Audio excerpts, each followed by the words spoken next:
بل حديث عبد الله بن مسعود رضي الله عنه د مسبقين باركي قال نزل جبريل عليه الصلاة والسلام وجبريل عليه الصلاة والسلام راكشوا بالصلاة بمنزه باندې د آیات ساته اولنۍ امامتي چې نبی اسلام ته په بیت الله کې کړ نو جبريل کړ دا نو فامره فصلى الظهر نبی اسلام ته امر وکړ د مسبقین منځو کو حين زالت الشمس کله چې نور زایل شي په اول ټیم کې د مسبقین منځو کو لکه موږ منن سبا وایو په باندې 12 بجو د مسبقین منځو کو ثم صلى العصر بیا د مازیګر منځو کو حين ظل كل شيء بقدره مره د هر شي سوره دغه په مقدار شو دا اولنې ټیم درما د مازیګر ثم جاء من الغد بیا سحر لراغه جبريل دوی مورز باندې راغه فاخر الظهر مسبقين لغرستک الى قدر ظله دمر مقدار کې کو چې د هر شي سوره دغه په مقدار کې شو چې پرون چې کوم اخیرنې ټیم هغه ته مسبقين واړو واخر العصر او دا مازیګر لسروته کو الى قدر ظله مرتين چې دا سوره دو چنده وګد شي یو چن نواله دو چنده وګد شي نو دغه ټیم پر د مازیګر منځو کو دا اخیرنې ټیم شي اوس دا خبره لنډه تاسو یاد کړئ د مازیګر اخیرنې ټیم څه شي ده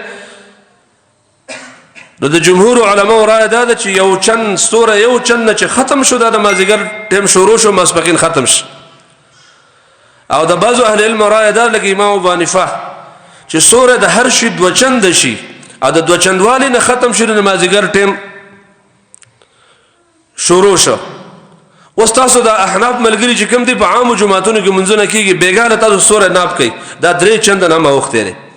په کم 15 په باندې 15 میدان میدان منځونه دي تاسو بیګانه نه کېدوي د درې چند نو څلور چند نه وخت لري کې د امام صاحب مذهب هم دو چند ده د دو چند نه بار نه ده نو دا خو زما زړه ګیله د جزدي علماء ته بار بار د منبر نکوم چې کم از کم چې د قران او د حدیث سره چا تعلق کم یغه پرې دا وای خو کم از کم چې د امام ابو حنیفه چې کم مذهب دا او کم از کم راټینګول غواړي د امام صاحب په مذهب باندې مازیګر منځو ګوري تاسو نن مسبقین مازیګر لاړ خپل جمعهتونو کې د امام صاحب په مذهب وګوري چې د هر شي سوره د وچند شي بدی وګورتا بدی هم نشي برابر د هر شي سوره درې څلور چنن تر رسیدلې دا د مازیګر مونږ د عام جمعهتونو سیوا د څلور پنځو جمعهتونو علاوه عام جمعهتونو کې دا حل دا حدیث ما کوم وایو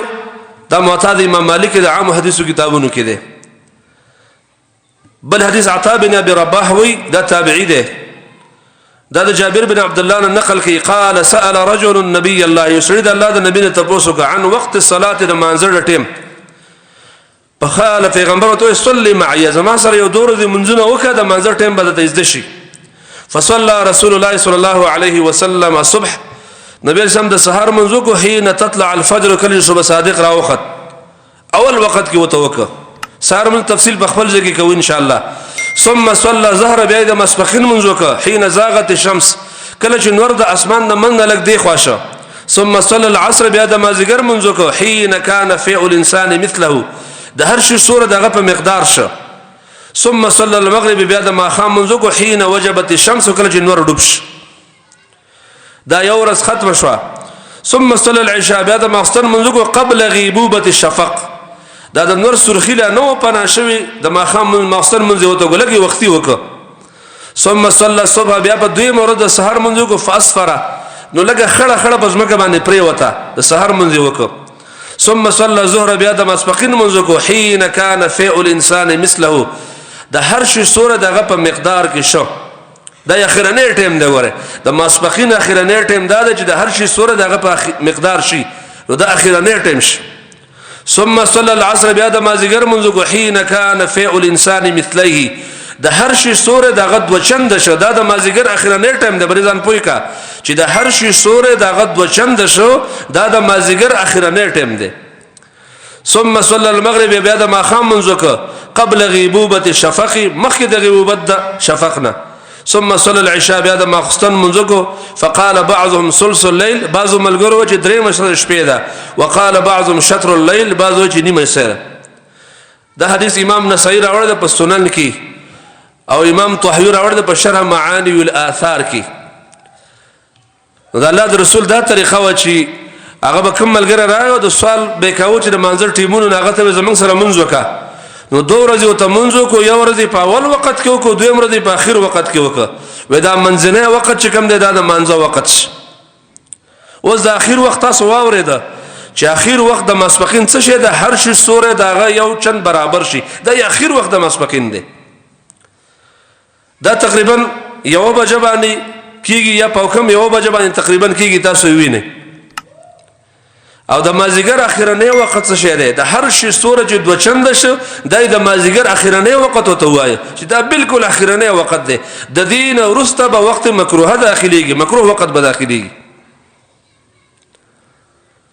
زمارونو دا د ماسپخین د مانځه اوقات دی په حدیث نبوي کې دا تقریبا 15 یا 16 روایتونه ما بیان کړل دا خو په د زنونو روایتونو د حدیثو په کتابونو کې چې د هر حدیث کتاب المواقیت موږ راړو لیکن په خطبه کې غټول استيعاب غټول نه ویل کېږي نو غټي خبرې په خطبه کې موږ بیانو چې هغه روایتونه چې کوم مشهور دي هغه به بیانو نو رسول الله صلی الله علیه وسلم د ماسپخین موږ په دې ټیم کې کاوه دا د الله د نبی د طریقه د مانځه څنګه چې موږ دا کوشش کوو چې هر عمل زمونږ د الله د نبی په طریقه شروع نو دا کوشش به کوو چې زمونږ د رسول الله صلی الله علیه وسلم په طریقه شي تاسو کوم ملګری ریاض کې پاتې شوي زمونږ دلته دا علمي ده چې وړي جمی به خلک په یونی او بجا منځ کې په وړي جمی او د بعضو مرکزونو کې لکه تبلیغي مرکز چې په تیمرګره کې په حکم 2 بجې په دې ورځو کې خلک منځ کوي او جون جولای کې هم په حکم 2 بجې خلک منځونه کوي خو څوک چې په هر ملکونو کې پاتې شوي کله چې ټیم داخليږي د ټیم د دخول سره اذان کوي د ټیم د دخول سره اذان کیږي ټول جمعهتونو کې اذان کیږي دا غینه پس 10 منټ یا 15 منټ یا 20 منټ د جمعات وقفه د بعضو جمعهتونو لګي د بعضو جمعهتونو ډيري د خارو د باندې فرق دا بیانه د الله د رسول طریقه ده د ټیم د دخول سره اذان کول اوس په باندې 12 بجې تقریبا ټیم داخليږي موږ په پاوکم 1 بجې اذان کوو په 1 بجې په خپل مسجد کې منځ کوو دا چې کلک سنت تر اړه د سده چې په باندې 12 بجې اذان کوو په حکم باندې منځ کوو یا 12:30 باندې منځ کوو چې کلک سنت تر اړه د سده او څنګه دلته بعض خلک نه مني د بعض خلکو مصیبتونه دي مشکلات دي اشکالات دي بوډاګان دي ځوانان دي دا غي د وجنه منګه تاخير د وخت نمزان ساتو د الله په توفیق باندې او اول وخت ولا نه ورنه اول وخت د منځ د نه لګ زمنګ د مسجد هم اول وخت نه